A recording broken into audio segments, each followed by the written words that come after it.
You on a timer as well? Yeah, I just need to get fed. Get fed. Look at the size of you. Fucking fed, I know. Look Heavy at the as size fuck. of you. I'm about 30 kilo heavier than last time you see me anyway. Yeah. Well, Oof. Jeez. Okay. Oh, your music, please. Awful. Off. In case I put on YouTube and then next thing, It gets flagged up. 50 cent. Exactly. Exactly. Like, wait a minute, we know the song. Bluetooth disconnected. Right, we're on. And we're ready to go. Everything we recorded. Perfect. All right. Alright. So now, man. It's good to see you. Hold on, almost lost my ring. Sorry. Good to see you, man. Good to see you, bro. Good to see you. So yeah, welcome to. Well, not recording this, and this episode I'm talking to Gareth. Yeah. Gareth Molloy. Big G. Yeah, man. Like, and we go way back. Like, Yeah. So we were saying there, like 2009. Yeah, that was the last time I seen That was the you. last time we left school. Yeah. Good And- GCSEs, and then we just. Yeah, we just parted ways. We all went on our own adventures. Yeah. So yeah, 2009. Yeah, that's easy. Yeah. So 14, 15 years ago. Really? I'm a lot grayer. Yeah, Well, I a mean, lot grayer, now I like- shave. Yeah. I can't even grow a beard, so I know. So yeah, now I can relate. I can relate. But no, man, good to see you. Good to see you. And to be fair, so for those who don't know, Gareth is a fitness coach, and specifically kettlebells. And Yes. I guess we're gonna explore the journey towards that. Yeah, Do yeah. you know what I mean? Because like we just said, 15 years. That was the Yeah. last time we seen you. So Yeah. a lot has changed. A lot has changed. A lot has changed. And yeah. actually in a good way, because like the weird thing, right, is the fact that we used to sit next to each other almost every class. Because Malts and Molloy. yeah, exactly. Everywhere. Yeah. Like, it's just what? 2 letters. So yeah, Yeah. everywhere we just sat together. So it's like you're still the homie because I still watch you Yeah. on what do you Yeah. call this? Yeah. Instagram and I'm like, yeah, the Yeah. homie's doing well. Yeah, It's actually yeah. quite inspiring, like watching Yeah. the homies do their thing. So Yeah. now, man, I want to explore the journey through that. Like Yeah. in the past 15 years, like Yeah. what have you been up to? So it's been a wild ride. Like Yeah. it's been gone past in the blink of an eye. But yeah, I suppose from school, I just got into like a small little retail job for a bit, and then ended up working in like a leisure center, like a council run leisure Yes, center. yes, yeah. So I ended up Was working. was it personal training then as well? No, it was just like fitness instructing. Okay. So I actually got very lucky. I worked as a lifeguard first, just to get me through, because I was doing like tech as well, doing like a sports kind of foundation degree type Yes, thing. yeah, yeah, yeah. So it was like the perfect student job. So Yeah. you just like rock up like lifeguard, like you could Yeah. just do it with your You're eyes just closed. chilling for a couple of Just hours. whistle every now and again, like Boy. stop it up. I was there for like 3 years, 4 years, and then from there.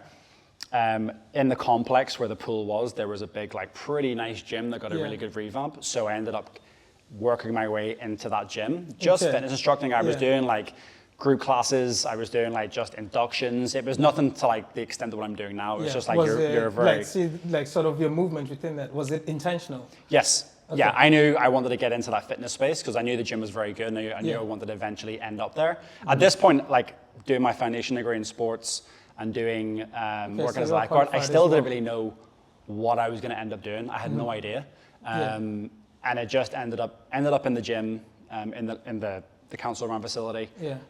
doing bits and bobs, and then I met Dan, who owns this facility, Yeah. and he was opening like a little small kind of fitness hub in Okay. Lisburn, like pretty much like the size of this, like Yeah. very, very small, like very like semi-private kind of focused. To be fair, this is not small. I mean, you Well, say well, that. just I mean, like, just this bit, like Yeah. not the bit at the end. Yeah. So he was opening up one of them, and he basically just told me, look, because we had worked together in the gym, we'd done sessions together. He kind of liked my energy, he liked how I kind of treated people, and where like I was very passionate about. That actually, funnily, it went against me when I worked in the council facility, because if you're seen to like be helping people or like to be, like seen to be personal training, Really? then you can potentially get in trouble because they don't allow personal training for like insurance Oh, purposes. right. Yeah. So okay. if I so go in over, case you do this certain so exercise you can go with over and give someone, people they pull like, something, and it's like, you told them to do this. Yes, exactly. Then, So like, you can give they inductions and say, this is what we recommend, you should do Yeah. this. And this is how this machine works. Exactly, yeah. Okay. But no more than that. So Yeah. I was very like, every time I see someone doing something, I wanted to go and help. I wanted to go and like investigate and Start see what they're supporting doing. them, And but then I was aware, like, if management come in, that can be seeing like, are you taking money? Is there a money Yeah. exchange going on? And if there is, then I'll just be necked. Yeah. So Ooh, yeah, true. long story short, like I ended up in there. Yeah, it was about 6 years later. I made the jump from that council facility to this kind of small fitness hub called Primal, which was very much like barbells, kettlebells, dumbbells, body weight. Yeah. That's it. So no machines, no treadmills, no cross trainers. So you intentionally strict with it. But no, man, actually, before we proceed, because we're going proper into the depths we're of it. flying. I mean, because I've been seeing you in 15 years, I haven't even asked you, how are you, man? Good. Like, good. no, like, I mean, how are you, mind, body, and spirit? Yeah, good. At the minute, I'm in a weird phase because I was traveling for 6 months. Mm-hmm. Oh, So that's nice. we were traveling, we did a world trip. So me and my other half, Kaylee, like our big life goal, basically from we met each other like 2 years in, was like, right, we're gonna travel the world. Like at some point in this next foreseeable future, we don't care about kids, we don't care about getting a house, we don't care about anything like that. We just want to work really, really hard, build ourselves up a good reputation in what we do, and then use that knowledge that we've like acquired over the years to just basically travel the world. And that was my big dream, was to kind of do that. So yeah, like I worked online as an online coach, traveled for 6 months, earned money while I was away. Kaylee worked as an online Pilates coach. Or was this during the time lockdown period? No, this was the start of the year. Oh, right, okay. January, oh, yeah. yes, actually, I did see that you were traveling. Oh, Yeah. right, okay, so sorry. So January to basically like end of June, July, we started in America, and we did America, Australia, New Zealand, Fiji, Bali, Thailand, Okay. fucking Singapore, Yeah. Barcelona. So 6 months, and we were working away, we had a really good routine, and we just like ticked every single bucket list thing you could do, drive a Mustang, Nice. get that bucket list thing, and then he comes in driving one. I was like, what's going on? Nah, let's say God is good. God is good. God is Inspiration good. for me. I was like, here, if Gary can do it, I can do it. Yeah, man. So so we just came back. So now I'm in this kind of period where, we're like, right, we've just lived this big, massive life experience, this big dream of ours, and we're kind of in this kind of phase at the minute where I suppose we are like in like a kind of gray area. As in, where to next? We're like, what's gonna happen? We've just worked 6-7 years to do this big thing that we wanted to do.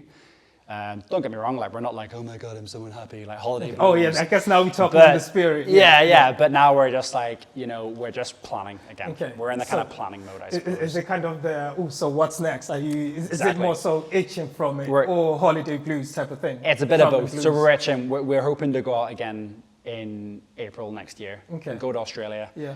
And stay there, because when we went to Australia, we did it for 6 weeks, and it was very, very, very fast. Everything was just like, on the bus, get off the bus, go see this place, get back on the bus, go to this place, get off the bus, get on the bus. And it was mental, it was crazy. Okay. Such a big place. So yeah, we think we're going to do Sydney for probably in and around 6 months to a year. Okay. And then go and see, did you ever know Daniel McCord? Yeah. From So school, he yeah, I lives in remember him, Perth. Okay. So we're gonna nice. go over to Perth and see him for probably around 6 months as well. Yeah, that would be good, because I think last time I seen him was on when most of the people and everyone from school. I just see them online. Like, nice. Yeah. That's good. Yeah, They're doing well. They're doing well. Yeah, That's it. yeah. Not that I'm judging anyone, by the way. It's just like you just look at it and like that's the sweet. I suppose if you're looking at everything on Instagram as well, like you're going to see just the highlight reel, aren't you? That's true. That's of true. people's lives, and everything will probably look fine and dandy. But look, and everyone, that's why I'm like asking like, how's your spirit, like Yeah. your well-being? I mean, no, like the body looks, you look in shape. yeah, man, it's good, and like I compete in kettlebells as well. Yes. You've I was probably going to seen, touch on that. So, I suppose in relation to that, like 2 years prior to us leaving, or 3 years prior to us leaving, like I was training pretty much like a full-time athlete as well. Yeah. Like I was.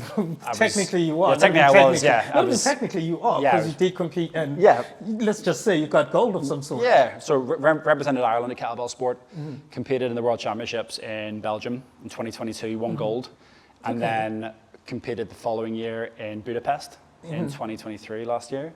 Got silver, missed it by a hair. Yeah. So yeah, and then I knew that was like 3 years of my life, like where it was just like every single day was it was weird, because it's like, we'll probably touch on it a bit more, but it's one of them things where as soon as I finished, I won the gold medal in 2022. The next week I was back in training for 2023. Okay. So it's kind of like, obviously the Olympics just finished. Yeah. And you're looking at that, and I can almost like resonate with them guys now, knowing that they have obviously got 4 years to train for a 10-second event. Yeah, and like that's the thing about like competing or being an athlete. It's just for that moment. It's just for a moment. And to be beaten by a millisecond, or like 0.005 of a second for. Yeah, man, there's so many to touch on, but like, how do you deal with being so close but not quite? like I'm saying it for humorous reasons. You know each other, so that helps. Yeah, but otherwise, do you know what? It was weird, because I suppose to put it into context, like what I compete in is called the pentathlon. So essentially, it's 5 kettlebell exercises. Yeah. Each one is done for 6 minutes. And inside that 6 minutes, you can hit like a maximum rep target. Okay. So you've got 5 minutes rest in between. Progressive? Yeah, so with different exercises, you can handle more load. So you have like a kettlebell clean, which will usually be the heaviest one. And then you'll have like a clean and strict press. You're saying words that don't catch, but yeah, continue. Yeah. And then you've got basically the jerk. You've probably seen like a barbell jerk before. Yeah. You've got the snatch, and then you have a push press. So it's all very like upper body based. Yeah. A lot of like bicep, forearm, like a lot of aerobic cardiovascular work in there as well. So it's an intense sport. It became very popular like in Eastern Europe. Russia kind of like familiarized it. America got a hold of it as well and tried to kind of commercialize it a little bit. Because essentially just using one item. Just one piece of metal, So my weights would range from around like 48 kilo to 32. I'm in that range, So I'm moving that weight for 6 minutes. So last year, it's all based on points. So if you get the amount of reps within the time frame, you get X amount of points. And then the form as well. And then you're also judged on every single rep that you do. So I'll be stood in front of you, and you'll just be like counting my reps. If I don't meet a particular standard for a rep, and if you don't, your body position and your form, if I don't stay still at the top, if I don't lock my elbow out, if you're swinging all over if I'm the place, swinging around like a lunatic, to be fair, you probably pull some. Yeah, exactly. So it's all for safety as well. But the judge can give you like a no rep. And that can obviously be then the difference of, again, getting gold and silver. Now, it just so happened to be that I had all the reps I needed to hit. So did my opponent who won gold. But he pipped me on one weight. So because there's different kind of, it's not the same amount of reps that you'll get every single exercise. Yes, because the heavier you probably can't do. It'll be a bit different. So he decided to pull back on one exercise, and I pushed on. But in that particular exercise, you didn't need the same amount of reps. So in the last exercise, he pushed on again, and beat me by I got like 2,442 points, and he got 2,446. So beat me by 4 points. And I thought I'd won it because his judge had made a little bit of an error as well. So I was like, done, won it again. I was like, 2 years in a row. And then like half an hour later, I found out that he had actually won. The judge. Wait, so you need to wait for the results as well. So it's not like just created like, because we're all on a platform. So there's about 10 people on a platform, and he was like maybe 2 platforms ahead of me. So you're just in the zone. I'm not really looking at what anyone else is doing. To be fair, that's kind of helpful. Yeah, and Joy, it's as much as it sucked to get silver, but at the same time, like I knew personally that was the best performance that I have ever given in my life. Like there's only maybe 0.5% of the population that will ever probably get that amount of points or move that amount of weight. Me, him, and probably one other guy in the world. That's it. Like, and knowing that almost gives me like, it does give me like a little bit of like joy and like, okay, it's okay. Yeah, like it is, because like you reach, like you said, your performance, you're very, very happy with the performance. 100%. Because otherwise, I mean, yes, you are competing to win, but at the same time, that win is also for self. It's not necessarily for the material. Absolutely. So no, man, that's sick. So like, let's strip it back a little bit. Why kettlebells? So, I guess like it's funny, when I first started doing them, when the guy, Paul, who I worked with in Lisbon, in that first kind of... So everything happened in Lisbon, man. In that first, I mean, that's where we met. Yeah. In that first exposure to this gym and this new environment, all I've ever known is like, but I'm coming in as a complete meathead. Like all I know is bodybuilding, machines, like big, shiny, sexy class machines in bodybuilding gyms. But like, sorry, I'm going to interrupt you, but how did we get that from school? I mean, you just... Yeah, so from school, basically, it was just like, 2 or 3 years, like while I was working, I was also training really, really hard. I ended up training with a fella who was competing in bodybuilding. So I just naturally like did his program, did all the stuff he was doing. And then you met Paul. Got absolutely jacked, and then through working in the Leisureplex and then kind of like still training quite hard there, did a few like photo shoots and stuff, which was pretty cool. So I got absolutely like stupid levels of body fat, which was cool. It was a bit of a challenge. Like the guy, Paul, he had a program that he needed to test out, needed a guinea pig. And he was like, look, you're gonna come in, you can work with me. I'm gonna give you this program for free. You're going to be coaching X, Y, Z. Look, do this program, get great results, and this is going to be the start of your fitness journey. So I was like, sweet.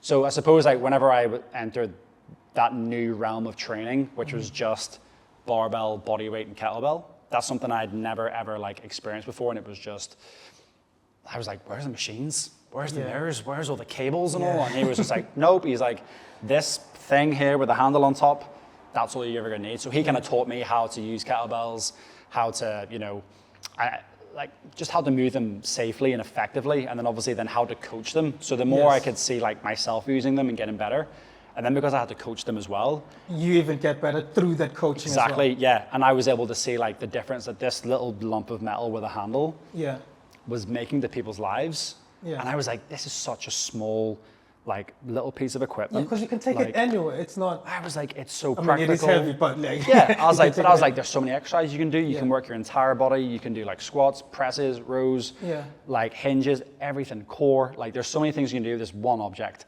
And I was like, it's blown my mind. And you go into a gym and you've got like thousands of machines. Yes, this is gonna work this, but like if you just move the kettlebell this way, of course. You don't need Of course. Like context is key. Like if you're prepping for a bodybuilding show, of course, then machines are probably gonna help. A kettlebell isn't gonna help make you absolutely jacked and prep for a bodybuilding show. Absolutely not. It can get you some places, but to be like photo shoot ready, probably not. There's a lot of other like different factors that you'll need to help. Look, can you get in great shape? Absolutely. Like, is it a tool to build like some amazing strength, amazing kind of, you can. And very good for mobility as well. Mobility. So I think like, I say this all the time, like for mobility, strength, and fitness, like nothing comes close to the kettlebell. And to be fair, arguably, that's the thing we just need, even on just our daily living. Yeah.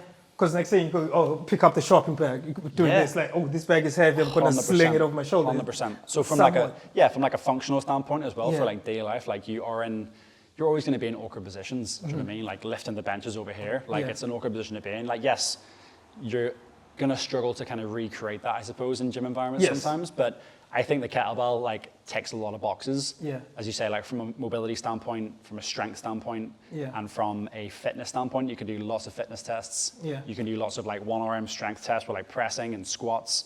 And then you can use it to kind of get into like positions to open up the hips and the shoulders. And then once I started to learn about this and went to different kind of training courses, I was like, Jesus, like this thing's amazing. And then I realized that there was only like maybe one other guy in Belfast who was eventually my coach, who was like really like pushing the kettlebell. So I was like, no one else is pushing this thing. Yeah, let me explore. Let me just explore this. Let me like push this as my like narrative towards fitness, and I'll use this as essentially what I'm doing is I'm using the kettlebell as a vehicle to get people, I suppose, stronger, healthier, happier. Because I know what it's done for me and my fitness and my mentality, I suppose, as well. Like when it comes to pushing through like boundaries, or you've got a really meaty kettlebell set to do, and it's going to be like, this is going to fucking hurt, and you're aware of like you're looking at the work going, oh my god, this is going to be hell for 10 minutes, but you do it, you get through it, and then by then you're like, fuck, part of me thought I couldn't do that. Yeah, but see, like to be fair, I feel like that actually helps, even just mentally, even like on a mental level,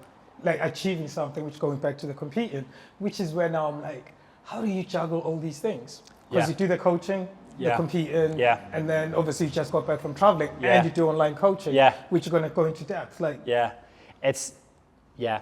suppose it's priorities. Yeah. Do you know what I mean? It's priorities is key. You know what I mean? It's one of the things that once I committed myself to competing in kettlebells, I knew that, because beforehand I would have done like a lot of and I suppose like a lot of guys are maybe like, kind of have this issue where they're getting pulled in different directions with their training. Yeah. And they can see, like, oh, my friends are doing this bodybuilding session, I'll go and do that with them. And then they'll see a video on YouTube going, oh, I've seen this guy I follow doing like this crazy chest workout, I'll go and do that. And they don't really get kind of enough of anything to actually be good at something. They're just getting pulled in every direction. And I suppose before I started the kettlebells, I was probably in that was you exploring until you found the actual kettlebell. Because I looked at like, being a personal trainer, being an online coach, there's also a networking side of it as well, where you want to meet other coaches and you want to like, get a piece of what they're doing. Because there's some sort of niche and you can learn from each other. And usually when you go into other coaches, like it just revolves around training. So you'll just do a random training session, you'll just ego lift. But it's good because you make relationships, but I suppose my training was kind of like in and around that. So, making that jump to just solely do kettlebells, like there was a lot of sacrifices. Like I had to say no to a lot of things. There was like friends of mine who were like, oh, gee, come on, we're going to do this workout the weekend. We're going to go for a run, we're going to do this. I'm like, no, I've got this particular thing that I need to do. I can't deviate from it. And it was just, I had to put all my eggs in one basket. And I suppose like it helped because what I was showcasing on social media of me actually doing the training helped from a business standpoint. Yeah, Because marketing, I was walking the walk, I was preaching kettlebells for my marketing, but then I was also coaching them, I was also training them. Yeah. So, that almost even like... on the trifecta, even Exactly. on an educational point of view, it's a win-win for yourself. 100%. And I spoke in length with my coach actually, who said the same thing. He's like, look, this is going to get you good business because a lot Such a niche. Yeah, such a niche, but also like you're doing it. Yes. Like there's so many coaches out there that, and it kills me. It's one of my pet peeves, coaches that don't train or don't exercise, but then will be sprouting, let's get in shape, come in my gym, do this, do that. And it's like, in this game, especially in the fitness industry, like you have to practice what you preach. Like you have to be. If you're pushing kettlebells, you need to train kettlebells. If you're pushing fat loss, you need to be in shape. If you're pushing powerlifting, you need to be a powerlifter. Because you can't be doing something else, like someone else, like, I'm trying to get in shape, like, wait, what happened to you though? Yeah. Like, how are you telling me, are you not applying the same thing? If you're doing your fat loss coach and you're like, 2-3 stone overweight, you're like, okay, there's something missing here. Yeah. Like, you've got to walk the walk. Question for you, this is just a general one. What's the difference between a trainer and a coach? Does that make sense? Yes. So a trainer, in my opinion, is someone that shows up on the day and they're paid for their time on that particular, that particular hour, 45 minutes, half an hour, whatever it is. They hold a stopwatch. They say, do this exercise, stop, go. Cool, great job. I'll see you next week. Yeah. A coach, in my opinion, is someone that embodies a holistic approach to making someone better than what they were. So it's like making sure, looking at lifestyle factors, asking someone how their kids are, asking someone how their job is. On a personal level. On a personal level. So coaching, I think, goes a lot more beyond the gym floor. It goes on to, how you're sleeping, how's your relationships. Because when it comes to getting someone a result, the holistic and lifestyle factors of someone plays a huge part. Yeah. Like someone can turn up to the gym 3 days a week, fantastic. But if their life outside the gym is a complete shit show and they're not sleeping and they're stressed out all the time and they're eating junk all the time. Yeah, because it's going to touch on food, Yeah, are they going to get the result they potentially could if they had maybe highly unlikely things dialed in? So what I would do with a lot of my clients is just check in on that before they start and ask them, just get a feel of how's things outside the gym? Is this potentially going to impact our ability to sustain our program, to continue the program? Is it going to impact our sessions? And look, everyone's got stuff going on. Everyone's got, that's true. It's life. You can't expect, there's very few people that will come in or start a program online or in person who just day one, week one, and they just cruise through. Sometimes, whether it be week 2, week 6, week 7, whatever it is, life happens. Yeah. They might get an injury. Their kids might be sick. Someone in the family could die. Yeah. They could get sacked from their job. Do you know what I mean? It's I can no longer do this. Yeah. So these are things that I suppose that you've got to foresee. Yeah. Before, as great as it would make my life a lot easier if someone just came in and was 100% robot mode, lived as a monk, didn't have any friends and just lived, all they did was just train. But not be worrying a bit. It's wait, are you actually human? Yeah. And don't get me wrong, there's a few I've coached. By the way, no, we're not actually. And they're just your machines. They're your abnormal freaks. They just come on, they get a result, they do everything you ask, and you're like, wow. And it doesn't happen often. Whereas a lot of the time with clients, there are always going to be problems, issues. And I suppose, go back to your question, a coach helps that person to overcome them issues. It's not to say you've got to turn into a life coach, but sometimes by someone just, I think, telling you a problem or saying, look, just venting. Just venting. Yeah. I think I said in a post the other day, a problem shared is a problem halved. Oh yes, I like that. And I was like, wow, it makes so much sense. Even just by even if it's Kaylee, my other half, even if she's had a rough day and she just vents, I just sit and I just listen. Yeah. You become almost I become a hairdresser. Yeah. I just talk. No, but see, this is the other hypothesis, because it's not even the other person has to tell you what to do. But speaking of what the issue is, even yourself, you might just get inspired to be oh, actually, maybe if I do ABC. Yeah. Yeah. Even just talking about it, it just clicks, because it's one of those ones where humans will you know what? as soon as I did ABC, it's like I already knew the answer. 100%. Like I've been 100%. asking for questions. Yeah. And I think that's answers. the biggest. I did a mentorship like 2 years ago with a guy called Paul Mort. Don't know if you've heard of him. He's a great guy. He's like he does a lot of kind of like business mentorship. Yeah. But his biggest thing when it comes to coaching coaches and getting coaches to become better coaches is always like, it's where like, don't tell someone what to do. Like more than often or not, like someone knows the answer to their problem. Yeah. If you just ask the right questions. Just be that inspiration for the thought. 100%. It's like ask the right questions and odds are they'll answer it themselves. Yeah. And you just go like, okay, is it probably going to be a good idea if we do that? So say someone, for example, is struggling with their food, saying, I just don't know. And maybe they have all the information. I've given them information at this point. They haven't implemented anything, but they're like, I just can't seem to get my protein on board. I just can't do it. I just can't, I don't know what to do. And they start freaking out. I'm like, well, look, what do you think is the easiest thing for you to do to get your protein on board? Like, what's the low hanging fruit? They will think the solution. They'll be like, oh, well, I bought that protein powder. I haven't even used it. I'm like, well, could you wake up in the morning, the first thing you do is just put a protein scoop in some milk or water and shake it up and drink it? Yeah. Because that'll get you 30 grams of protein Yeah, straight away. or even just drink it on the way to work. Or on the way to work. That's 30 grams of protein within 2 minutes of waking up. You haven't woken up your house. Like, you start the day on a good note. It's probably as soon as you start overthinking it, that's when you're like, wait, no, let me reserve time for it. Yeah. Sometimes 100%. And they go like, I probably could. I could, yeah. Oh, yeah. I'm like, there we go. Problem Like solved. you knew the answers after all. And odds are, like with that, there's also like a bunch of like positive habits that will kind of follow from that. Is because if someone does that at the start of the day, that's usually a positive, healthy habit. Yes, and the brain frequency is already redirected towards a positive way, a positive direction. Exactly, that kind of domino effect with everything else in their day, I suppose. So, yeah, that's something, I suppose, again, going back to the question, that's the difference is, so I guess, by my understanding, is maybe a trainer, it all lives in these four walls. Yes. Whereas the relationship with the coach actually expands into an actual relationship. Absolutely. Per se. Absolutely. Whereby you know each other personally. Absolutely. I always say that as well, as like, as soon as someone pays me money, I always say to them, like, right, you pay me this money, we are in a relationship, like, from now. I was like, so that doesn't mean you see me once a week or twice a week or 3 times a week and that's it. Like, we are going to be communicating. You're going to communicate more with me than you do your other half. So we can get the most out of this. Do you know what I mean? And it does, like, sometimes we're like, oh, that makes sense. Because I think sometimes when people pay money for a coach, they still expect a trainer. Yeah. And then sometimes when I'm asking them about their problems or to get through a certain it's like, roadblock, what did you have for breakfast? Yeah. I've got to understand what's going on past the gym. And they're like, oh, you need to know about that. And I'm like, yes, it makes it. It makes sense because, like I said, what do you have for breakfast? It's like, no, I didn't eat. Next thing, you're likely to pass out. Yeah. So now, it makes sense. So, talk to me about the online coaching then.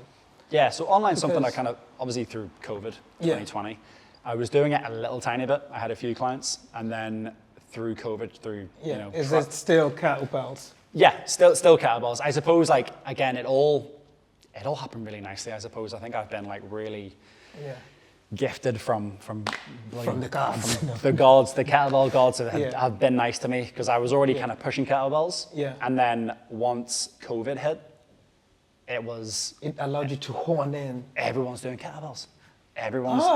True, because it's an easy thing. Home workouts. And I was like, woohoo! I was like, get in. Everyone's doing kettlebells. This is my niche, motherfuckers. All coaches, I've been here. Get out of the way. This is my shit. Here, So again, we had the gym obviously going here. We had like 200 odd members in the gym. Yeah. So all the kettlebells that we had, we just literally give them to our clients. We're like, take them all, take all the dumbbells, take everything. So like with the, like, I suppose like with that, I had no other option, I suppose. Like with COVID, you know, people were because your bread and butter is based on interacting with humans. Yeah. Do you know what I mean? Absolutely. So we had to like just again like through COVID, it just happened that we had to just, you know, we almost give people no option.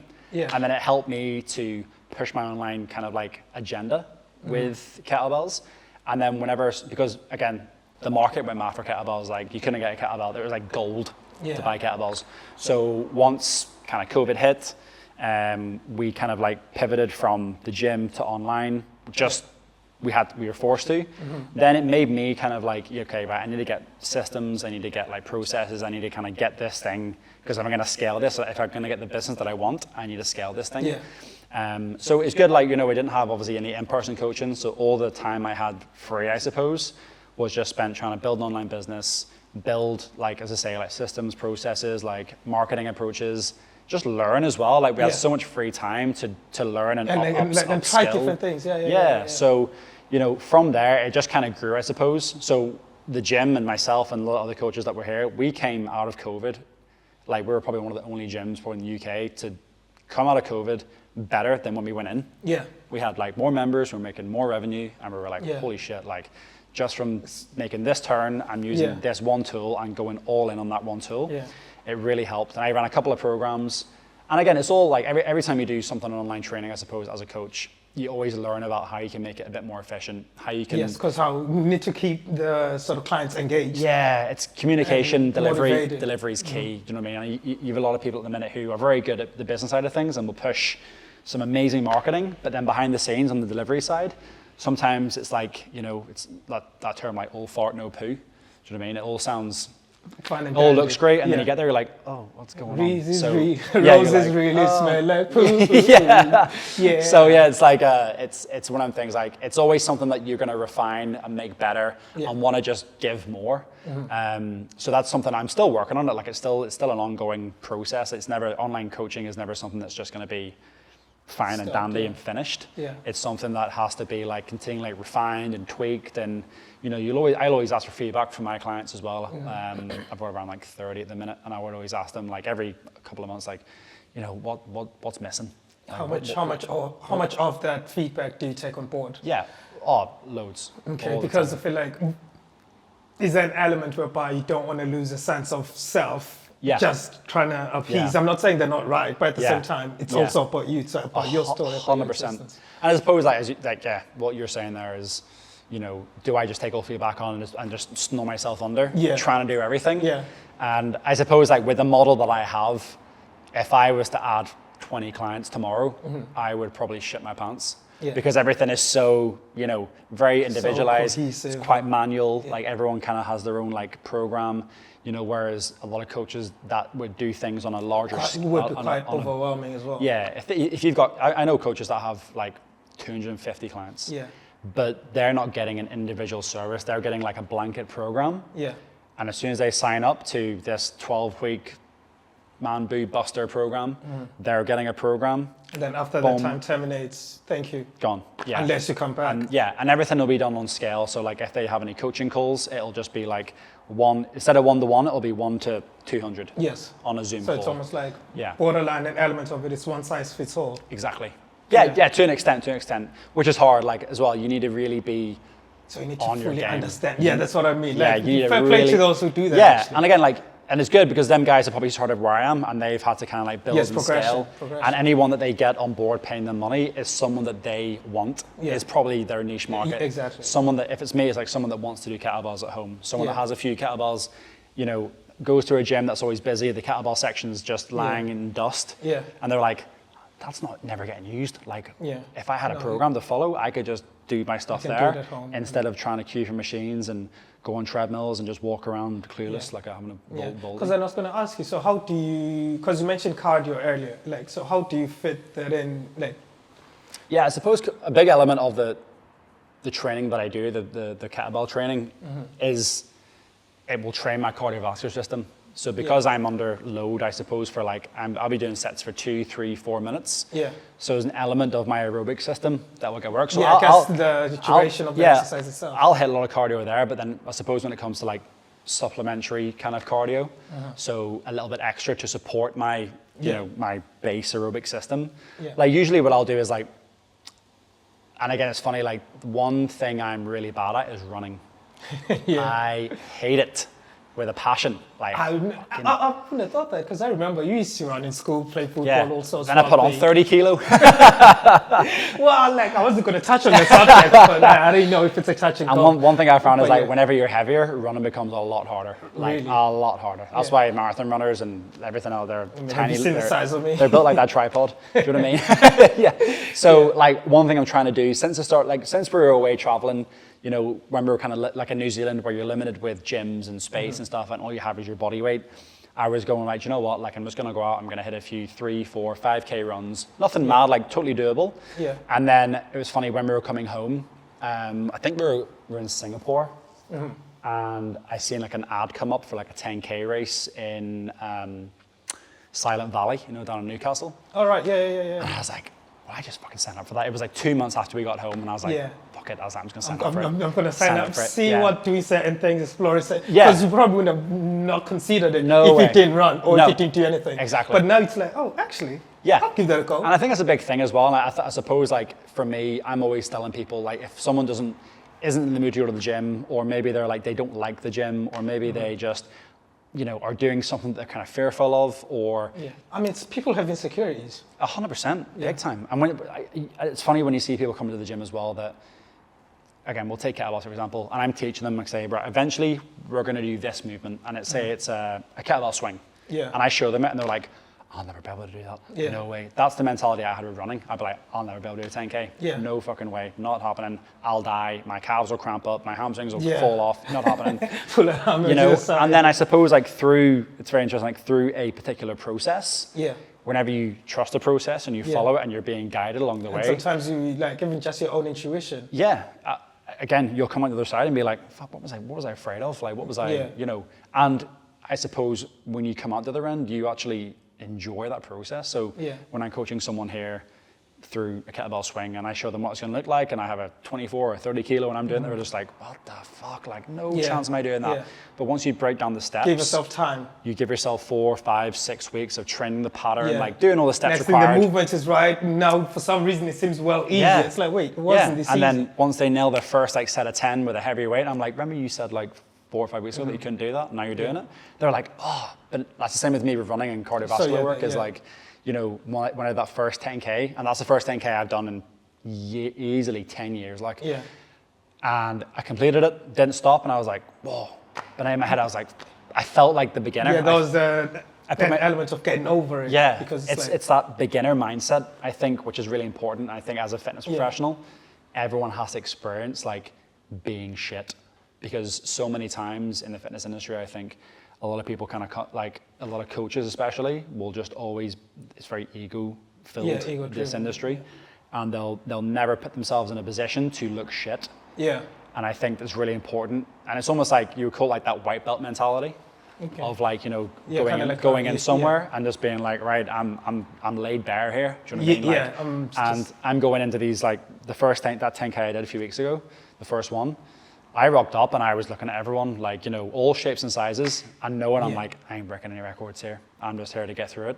Yeah. And when I finished, I was like so happy, and people were just like, 10K, like, you do it. This week like, I do that. But see, that's the same thing. Like, funny enough, I'm just tying it in with coming second, even though you're so close. But the element of actually completing it and achieving it, or finishing something you set on your brain, like, you know, I'm going to do this. Yeah. And the fact that at the end of it, you did it, you're like, you know what, it's... Yeah, and I think you know, you've got to be proud of yourself. You've got to be like, you know what, I followed a process, a protocol that I enjoyed, and I wasn't injured, I didn't hurt myself. Like I proved every single time I ran, I proved myself that I can do it, that I can do a little bit more and a little bit more.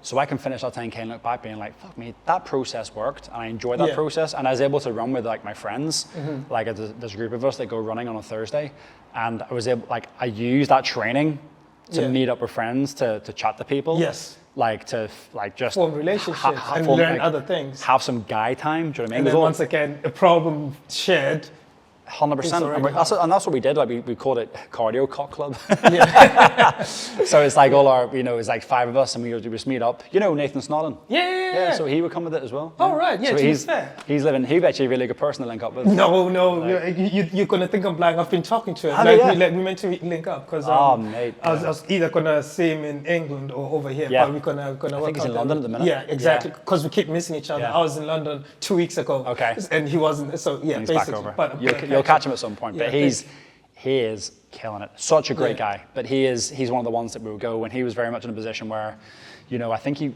potentially quite isolated in the job that he was in, and he was traveling over the world. Because he was he was chef or some sort. He was chef, and then he does a lot of kind of like videography, content creation for big, like proper like Michelin star restaurants, doing an amazing job.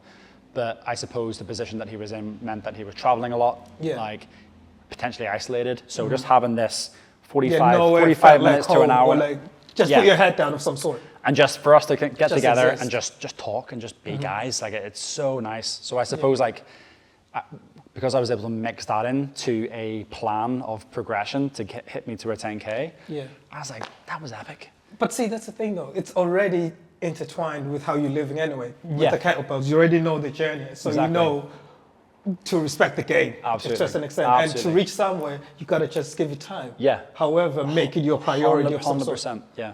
And I think I was listening to a podcast recently, and it was Sonny Webster talking about it, which is really interesting.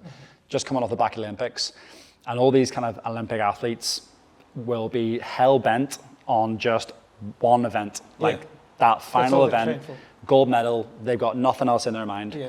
And when they get the gold medal, like, yes, at the time, great, happiness, but then there's this like lull. Little depression. Hence why I asked you, sorry, you're going to tell up by your podcast, but I feel like it intertwines with you coming back from traveling and where you're in the grey area. Absolutely. Sorry. Absolutely. No, it's that's it. And you're so hell-bent for so long on doing this one thing. Fair enough, like it was a 6-month trip and it was amazing. But again, for the context of the Olympics, it's like, a 10-second race, a 30-second race, a 3-minute race, whatever it is, or lifting 1 rep above your head for a barbell snatch, whatever it is. And you hit that gold medal, and you're like, I did it, fucking yeah. And then you finish with this like, oh fuck, this wasn't going to be all roses. Yeah. I've done it now. Like I've done it, because part of me thought I suppose as everyone's kind of, when you go traveling, same idea. We worked for 7-8 years to travel, to live a certain life, which we did, and we lived the shit out of it. We didn't miss anything. We had an amazing time. It was fantastic. No, I see you with they're not Samoas, are they, in Endo doing all the tribal things? The Haka in New Zealand, the Maori stuff. Yes, we went to we stayed in a Maori village. We stayed in a jungle. Why did you say Samoas? I know. Similar, yeah. Anyways, different country. But we stayed in Thailand. We stayed with a tribe in a jungle, and they give you certain life experiences. Like you're seeing these people that have no electricity. They have nothing. Like you're buying them gifts and sweets and buying them food for their village as a gift to thank them for letting us stay with them. And you're like, fuck me, these people are so content and happy, and they've got nothing. And I get pissed off when the Wi-Fi cuts out in here, and I'm like, what the fuck? What am I going to do? What am I going to do? I know my phone's not working. And you're like, these people are just living their life. But see, we are a product of our own conditioning, right? Because if you don't know any different, then certain things you probably don't even cross your brain chemistry. No.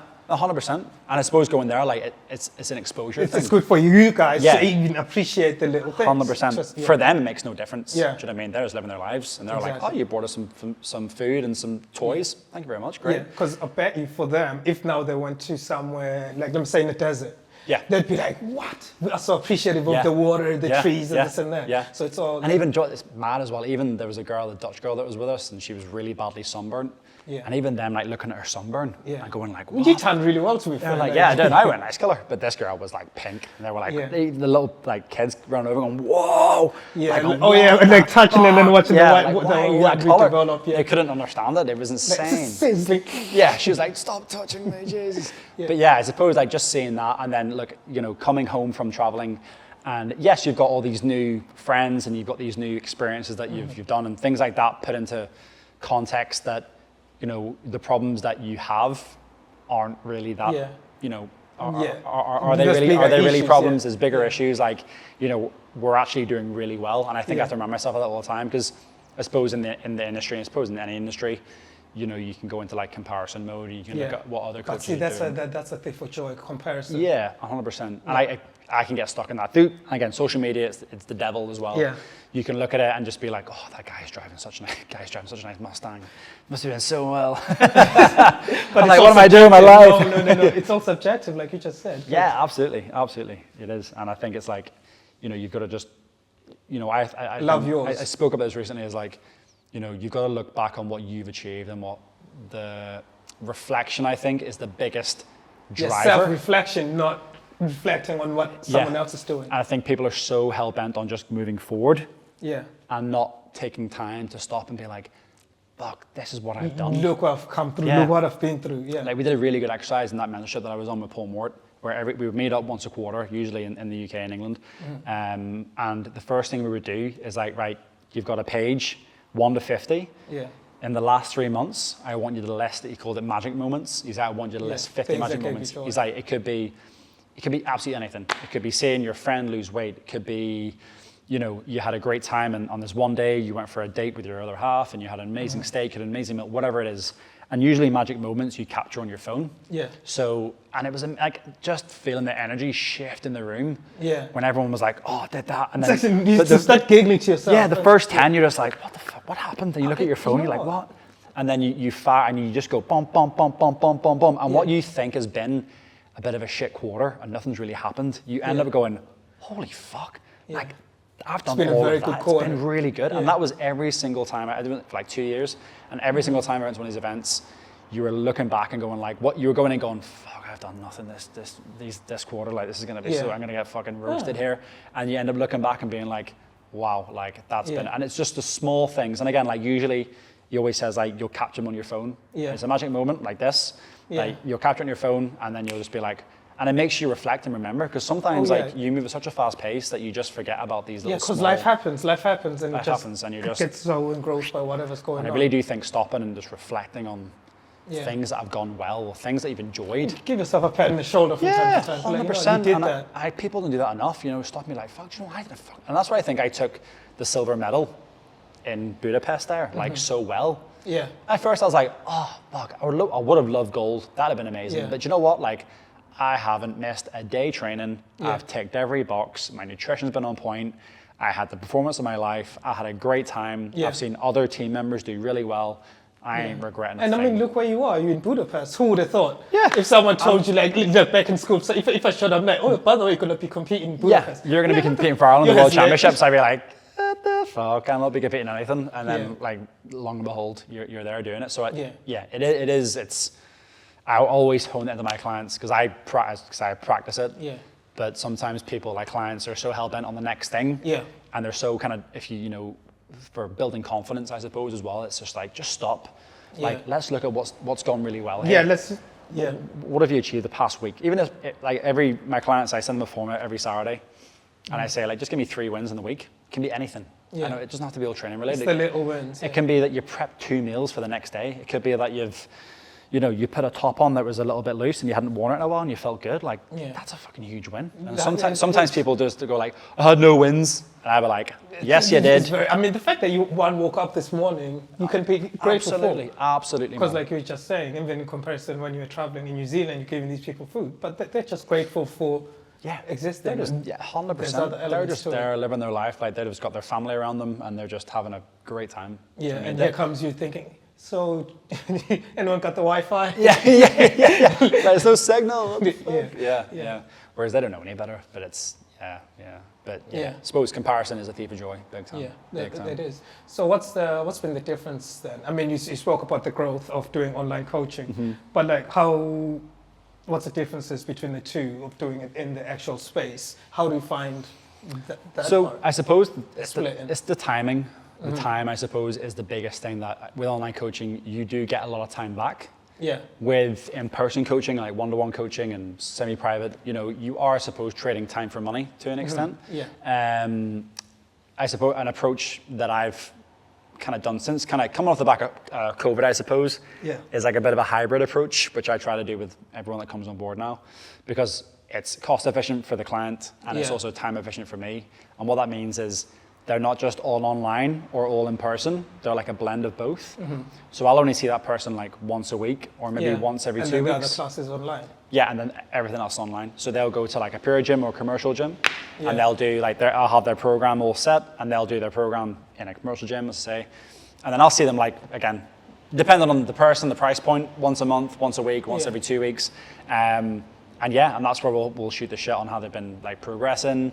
I call it like an intensity check, where like it's like, right, okay, let's see how hard you're really training. I was going to ask you, like, how, like in terms of progression on the client, do you see much more progression face to face? Yeah, you would. Or because they can't hide. When you're in person, exactly. They're there, and if they're in like an environment where there's like maybe 2 people, like I find it in a group environment, like people train a little bit harder. Push themselves. They push themselves. And to be fair, no, that resonates with me, because I stopped going to a gym, and other reasons, COVID, and then too many injuries playing football. But like one thing I know for sure with me, when I went to the gym on my own, I was okay. I feel like I'm pushing myself. But they're one of the homies to come through. Are people lifting better weight, running harder, and I guess that's where comparison is actually okay. I think I actually said this to one of my clients, Jenny, who competes in kettlebells as well, is, rather than using comparison to, paralyze you and go, oh, I'm really shit. Let it motivate you, let it inspire Use it to motivate you, because we're human beings, we're gonna compare, but I suppose it's how you use that comparison. How do you digest it once you actually receive it? Do you use it as motivation? Like for me, like I used comparison when I was doing kettlebells. I was seeing other guys that I was competing against in America and Poland, and I could see them on social media, and I'd be like, Jesus, he's shitting some weight. But I'd be like, one day, I'd be like, fucking hell yeah, let's go. Like I'm good, 'cause I love competition. Like what I wouldn't want is me just to rock up and just fucking smash everyone to pieces. Like having that competition is amazing, because it makes things more exciting. Like it makes things a bit more like interesting, I suppose, on the platform. So if I'm seeing someone there like in the same as me, like if I'm in the middle of a really tough set, and in my brain I'm like, I'm here, because usually I just train by myself here, like, and I'm in the flow, and maybe I've got 1 minute left of a set, and in my head I'm just like, part of your brain's like, just stop, you're tired. It's all right, put it on the floor. No one will know. But then there's the other part being like, no, just do it. You said you were going to do it. That guy that you looked at on Instagram who's going to compete, and he's not stopping. Guess what? He's probably going to do it. He's not stopping, so neither are you. Do you know what I mean? And then that voice eventually just like takes over the other voice. How dare you? It's like, shut the fuck up. It's like a little angel and devil on your shoulder, isn't it? But I suppose, like, again, the difference between online and in person is online, as I say, you can scale it. You do get a lot of your time back, which is great, which is one of the big things I've really enjoyed about online training, is you can give a really good service. You can deliver, your programs, you can give feedback, you can, like you would in any coaching kind of scenario. So a lot of guys I would coach is they would do their training in commercial gyms. They take videos of their sets. I then look at the videos, I assess them, and I say, right, here's what you need to do, here's where you're going wrong. Or your form over there wasn't right. Like see on that last set. Exactly. Make sure, even if it takes you longer, but make sure. So I have 2 days in the week where I'll do Monday and Wednesday, where I'll analyze all the videos, and I'll be like, right, that's looking great, that's looking great, here's what we need to focus on, give a little bit of feedback.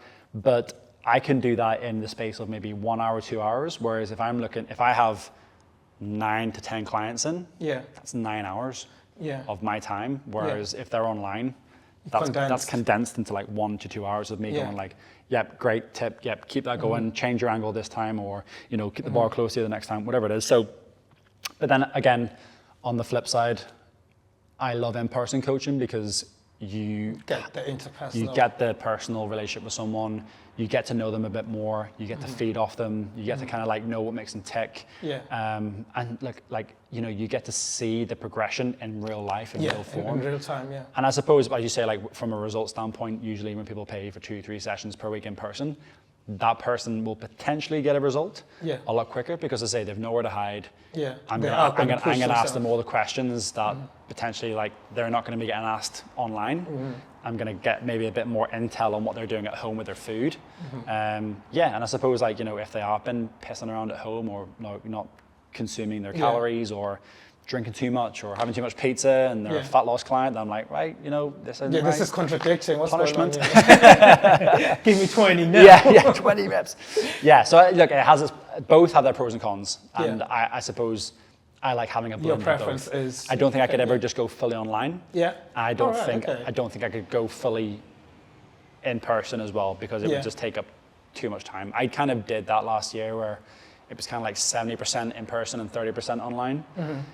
Whereas now it's flipped. So now it's like 70% in person and 30% online. So it has its own periods. Yeah. Like depending on the clients and everything else. I suppose just coming home from traveling as well, because everyone was online. I just transferred everyone online when I was away. Then when I've came back, people have actually just got into a routine now of just training online and enjoy it. So I'm like, okay, great. So now beforehand, I would have been in here coaching like last year, Monday to Saturday, like Monday, Tuesday, Wednesday, Thursday, Friday, Saturday. Yeah. And then off Sunday. Whereas now I coach like a Thursday and a Saturday. Okay. My own clients. And I would coach the clients of this gym so again, I have my own kind of business. So I would do Thursday, Saturday myself, and then I would have Monday, Wednesday to do the sessions in here. So I was coaching from 5:30 this morning. Yeah. So when you see me going to coffee there, it was me just leaving. Yeah. When I was pulling up, I've seen that. So yeah, and look, it's great. So I've gone from potentially like a 6-day work week to 4 days, and then Tuesdays and Fridays now I have to just work a bit more on the business. That's the business side of things. Spend time doing a bit more content related stuff, like a bit more marketing, business side of stuff, which I enjoy, and more on the delivery side as well.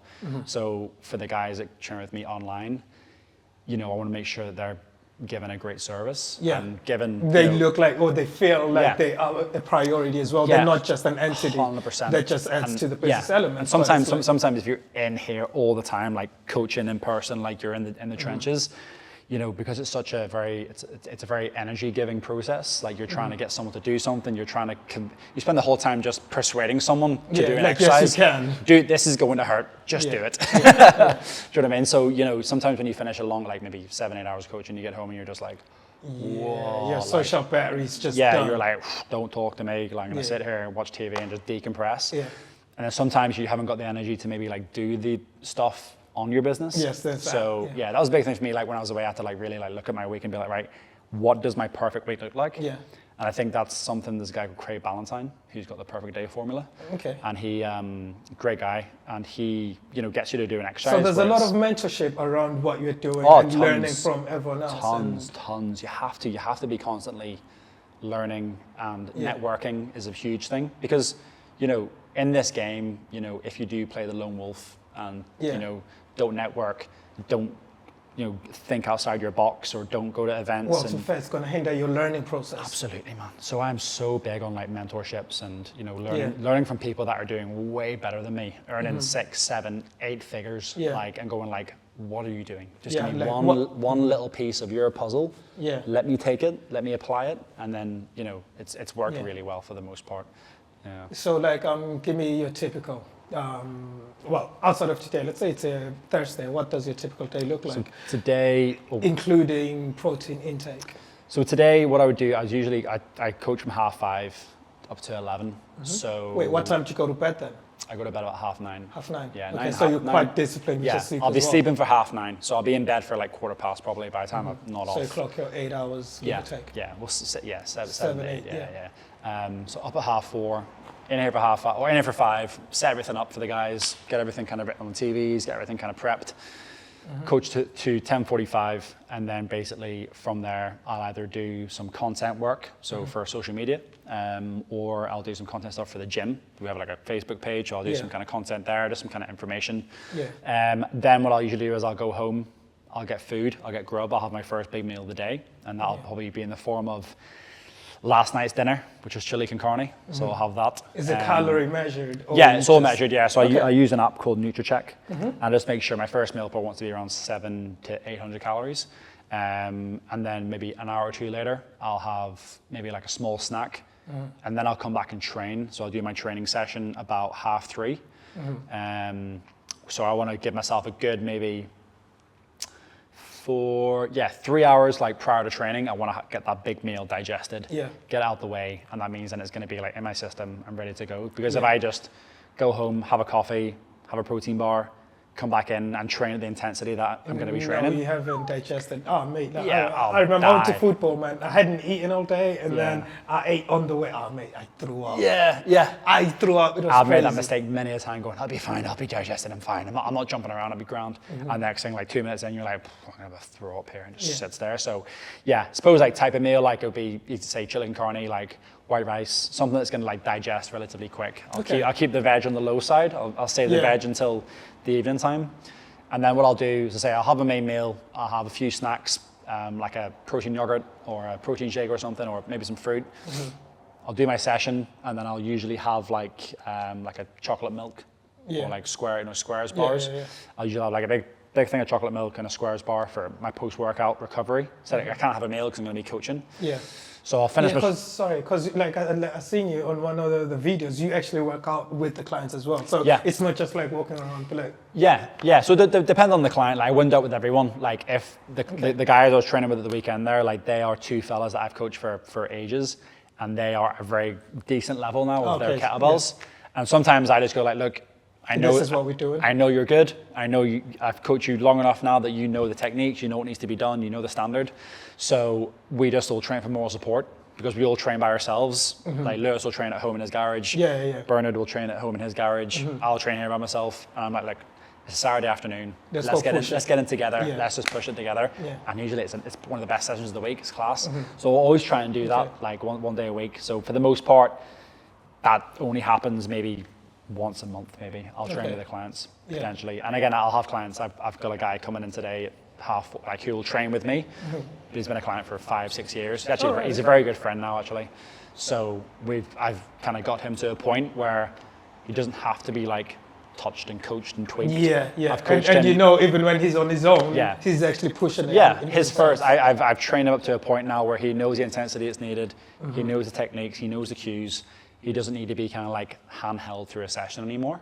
And it's almost like he's paying me, I suppose, for the accountability. For the guidance as well. And I do a lot. And also, if he's still paying you, and like you said, he's more so a friend now. So it's almost like he appreciates the relationship. And it's like, don't want to shortchange you because I know it's your work. However, and he's one of them guys like there's a lot more value. To it. Even if he didn't pay me, like we'd still be really good friends. Do you know what I mean? It's one of them ones. So which is a blessing because it's like one of those, I suppose. This job in general, like you meet so many people and you form relationships with so many people. How do you balance that actually? The business aspect and then the fact that you're really cool. Because I'm a real people person, like so I'll form relationships with people like, and that obviously has to be a boundary. And that's one of my weak points is like boundaries or being like, no, like, I'll just, someone will text me at 9 o'clock at night. My mentor would be like, don't fucking reply to them. Like, you're not working. And you are left I'd be like, oh, what the crack? How good I am. What a fashy. And I just become really good friends with people. Whereas, like, there's like there's coaching, there's a coach and then there's a friend. And I suppose they've got to be kind of like, you can be a coach and a friend, but there's got to be, if you become too friendly with someone and they're going through a struggle or they're not getting a result that they want, then sometimes whenever you go to coach mode, they won't like it. If you're pushing them too hard, like you're wiping it.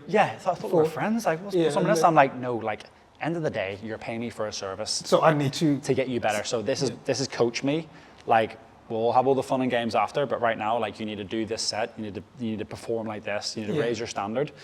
Or else it just becomes like they come in and you can go through 3 or 4 with someone and you're like, what are you paying me for? Just to come in and just hang out, gossip, hang out. Like this isn't what it's for. Therapist, Which again, like, isn't a bad thing. Sometimes people come in and this is their. Some people need it actually. This is like their second home. Do you know what I mean? They come in here and they're, they finish work, they come here before they go back home, and they're just like, this is my safe space. I come here. I don't have to like. I'm not looking after my kids. I'm not worried about my job. I don't have to play any sort of character. It's just me and this piece of metal. This is my time. Do you know what I mean? And again, like you a lot of mums in here as well who have like small kids, and the kids where they're at that age where they're just like they're very needy, and like mums in here like and again like not in here, mums in general. Sometimes they need a break. They need a breather. They need this time for them. Even though yes, they're working out, they're working hard. But whenever that's followed through with a result, they soon can reflect and be like, wow, like, I needed that time for me. Even just to breathe. Just to not have mommy, or like, or not your even just responsibilities calling, just 100%. like just even as little as just responsibilities calling. filling your own cup, as they call it. Yeah. Super important. So yeah. No, I suppose it is. It's always a balance. I couldn't just do one of anything. I would have to have that. Several things. That hybrid approach I do at the minute was working really well because it gives me my time back, but I also see people in person. And that's a reward for you. It's like, I'm glad you actually enjoyed it. That's the feedback you were talking about. And I haven't got to charge someone. Like if someone's with me 3 days a week, like that's expensive. That's super expensive. Yeah, and I guess you do acknowledge that. I mean, like you're saying that's expensive, like it is. And I like, if someone pays it, then happy days. Fair play. That's fine, And fair play. And But for the most part, I'm just like, I can deliver you this service. You can get the result by seeing me, like for a quarter of the cost. Yeah. Like seeing you once or twice a month. Yeah. Like you get your program, you get all the other benefits. You still see me in person, but you're not going to be paying this extortionate amount. Yeah, and like I was saying earlier, also even just for the clients that come to you, I'm sure it helps knowing that, you actually compete in that, like as we touched earlier. It's good, and even just for yourself. Yeah, and a lot of clients I've got on there recently have all, the big. I always ask like, why did you choose me type thing, and they say that to be taught, kettlebell training by someone who competes in it and who generally walks the walk. Because actually that screams, I'm qualified. Yeah, I'm qualified. I know what I'm talking about. Yeah. So I think, and then part of me is like, fuck, that's a blessing. Because sometimes you go through like, when you're in the depth of like training for a world championships, like there's some kind of dark stages where you're just like, why the fuck am I doing this? Yeah. Yes, my body's broken. Like you're just sore all the time. You're just knackered. You're coaching 30, 40 hours a week. You're like, what the fuck? Why am I doing this? I'm not getting paid for it. Like, what the fuck? And then like, the payoff, I suppose, is when someone comes on board and they're just like, yeah, look. I really fucks with that. I really like what you do. Yeah, they're like, like if there's anyone going to train me kettlebells, it's the guy that's won gold in the discipline of training kettlebells. Like, there's no other guy that's going to do that in this country. True. Like you just said, there's only one other person that does this similar thing. In Poland. Exactly. So I'm just like, that's an absolute, like, it's a blessing for me. Like, so it's kind of, as you said, it came like kind of nice full circle where you've gone from that kind of like doubting of like, why the fuck am I doing this? This is stupid. Like, this is going to get me anywhere, to now going like, right, now I'm getting kind of paid and getting business from this thing that I thought wasn't going to get me anywhere. And I'm using this simple tool, this lump of metal to, build a life, I suppose, and continue to build a life. So like, quick one, like what does recovery look like then? Like from, let me say, day after a hard workout. It's pretty simple. I just try and like switch off. So I try and I stay away from my phone. Like usually Saturday for me is the big hunky day where it's like it's a big session that goes down. Yeah. And usually because it's at the end of the week as well, I just make sure that mentally, because I think sometimes like physically you can rest and you can recover and everything else. Mind, body, spirit. So mentally, I need to stay away from this devil. I need to like, switch off from any kind of inputs. So, outside influence outside influences. I just need to kind of like, sometimes I just need to go for a nice walk without my phone. Yeah. Get a nice coffee, sometimes have a nice breakfast, sometimes on a Saturday, like I'll go for a breakfast or a coffee by myself and get a nice big breakfast and I'm just like, yes, that's me, I'm good, like I'm recovered, I'll get a really good sleep. Saturday night, like again. The physical side of recovery. Now and again we'll have some social events or whatever, but for the most part, like, most days recovery is in the form of, I try to replenish as soon as possible in terms of like, my chocolate milk I'll have over there and my Squares bars. I'll rehydrate and I'll just like try and recover as much as possible. I'll just try and like chill, rest, put my feet up, and again, it's worked. I've stayed relatively, touch wood, like injury free for a pretty long time. Yeah. Even the whole way through. Yes, I was sore and I was like, oh Jesus, my back must stiff. Stretch very well and like I mobilize. Yeah, and you can't look when it comes to nutrition and recovery. They're two massive players in whether you're going to sustain the volume of your training program or whether your training program will just be like, or your body will just be like, bug off, and you'll have an injury. Yeah, like you just said, it's like you eat to replenish. Because funny enough, I always joke with the homies because sometimes they call my food taste boring. Because for me, it's not necessarily I eat food for enjoyment. Yes, maybe at times I may dabble on things if I'm just craving something. Yeah. However, my mental is just like I eat to just replenish. Yeah. 100%, and I think that's, and do you know what, it's weird, is like when we were traveling, like you see how much food plays a part in people's lives. I think we do take it for granted in the kind of, I suppose, Western society of the fast food and how convenient everything is. Yeah.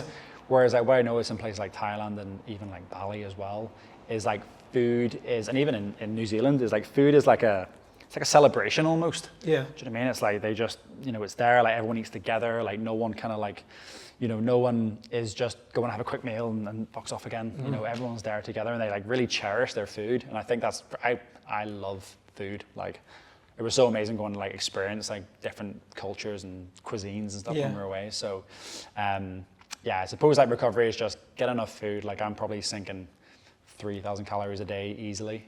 Yeah. Stay hydrated and then, just rest. Yeah. And just try and block out the noise of the world.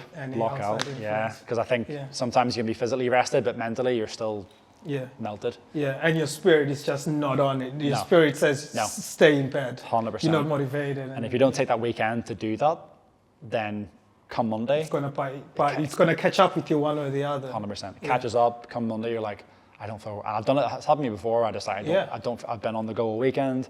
I come Monday, I don't feel rested. I'm just like, fuck.